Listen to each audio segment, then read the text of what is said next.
গল্পের ছলে বা সৎ অসৎ উদ্দেশ্যে সমাজে মিথ্যা, অর্ধসত্য ও কাল্পনিক তথ্যের বিস্তার নতুন নয়। ইতিহাস বলছে, যুদ্ধ, সংঘাত, অতিমারি বা অর্থনৈতিক অনিশ্চয়তার সময় মিথ্যা ও গুজব আরও দ্রুত ছড়ায়। মার্কিন যুক্তরাষ্ট্রের MITর এক গবেষণায় দেখা গেছে, উদ্দেশ্য প্রণোদিত মিথ্যা তথ্য সত্য খবরের তুলনায় 6 গুণ দ্রুত ছড়ায়। ইন্টারনেট ও স্মার্টফোনের সহজলভ্যতায় মানুষের যোগাযোগ এখন মুহূর্তের মধ্যে সম্ভব হলেও এর সঙ্গে বেড়েছে নতুন ঝুঁকি, যার মধ্যে অন্যতম হল অপতথ্য বা মিসইনফরমেশন। জাতিসংঘের সংস্থা ইউনেস্কো এই পরিস্থিতিকে বলছে তথ্য বৈকল্য বা ইনফরমেশন ডিসঅর্ডার। বিশেষজ্ঞদের মতে, এই সংকট মোকাবেলায় সবচেয়ে কার্যকর উপায় হল তথ্য যাচাই বা ফ্যাক্ট চেকিং। কিন্তু বাস্তবে সামাজিক যোগাযোগ মাধ্যমের অবাধ ব্যবহার অপতথ্যের বিস্তারকে আরও ত্বরান্বিত করছে।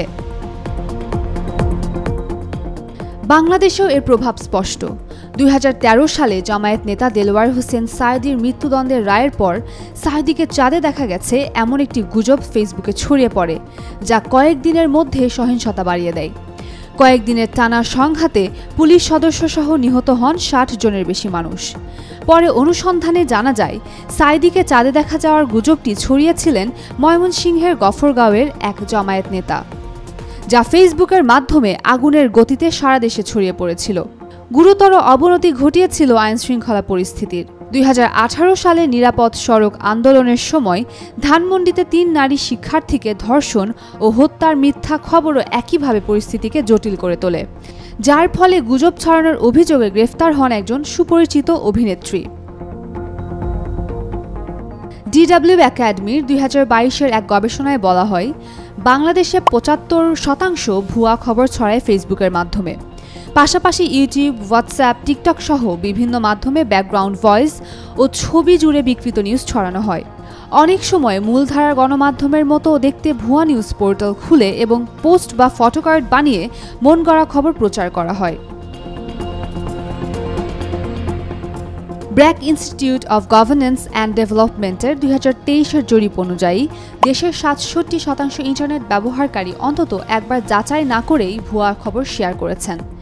রিউমার স্ক্যানারের তথ্য বলছে, 2025 সালের প্রথম 3 মাসে দেশে 837টি অপতথ্যের ঘটনা শনাক্ত হয়েছে, যার 41% রাজনৈতিক উদ্দেশ্য প্রণোদিত।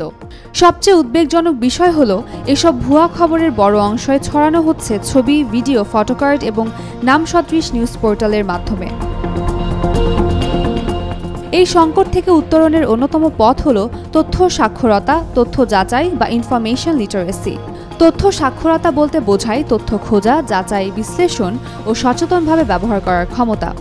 এটি এমন ধরনের দক্ষতা যা ব্যক্তিকে কোনো তথ্য গ্রহণ করার আগে সেটি যাচাই, বিশ্লেষণ, যথাযথভাবে ব্যাখ্যা করা সহ তথ্যের উৎস জানা ও সংশ্লিষ্ট উৎসকে কৃতজ্ঞতা স্বীকার করতে শেখায়। একজন তথ্য সাক্ষর ব্যক্তি কখনোই মিথ্যা শেয়ার করেন না, বরং তথ্যের সত্যতা বুঝে সিদ্ধান্ত নেন। এই দক্ষতা মানুষকে ভুয়া তথ্য, গুজব ও উদ্দেশ্য প্রণোদিত বিভ্রান্তিকর সংবাদ থেকে রক্ষা করতে পারে। বিশেষজ্ঞরা সতর্ক করেছেন, তথ্য গ্রহণের আগে যাচাই করা, তথ্য ও গুজবের পার্থক্য নির্ণয় করা এবং শেয়ারের ক্ষেত্রে দায়িত্বশীল হওয়া, এই অভ্যাসই পারে সমাজকে অপতথ্যের হুমকি থেকে রক্ষা করতে। তাই একটি সচেতন, তথ্য সমৃদ্ধ ও দায়িত্বশীল সমাজ গঠনে এখনই তথ্য সাক্ষরতার বিকাশ জরুরি। অপতথ্যের স্রোতে ভেসে যাওয়া এড়িয়ে প্রতিটি সচেতন নাগরিকেরই উচিত তথ্য শেয়ার বা বিশ্বাসের আগে একাধিক নির্ভরযোগ্য উৎস থেকে তা যাচাই করা। উম্মে রুম্মান ক্রান্তি, ডেইলি সান।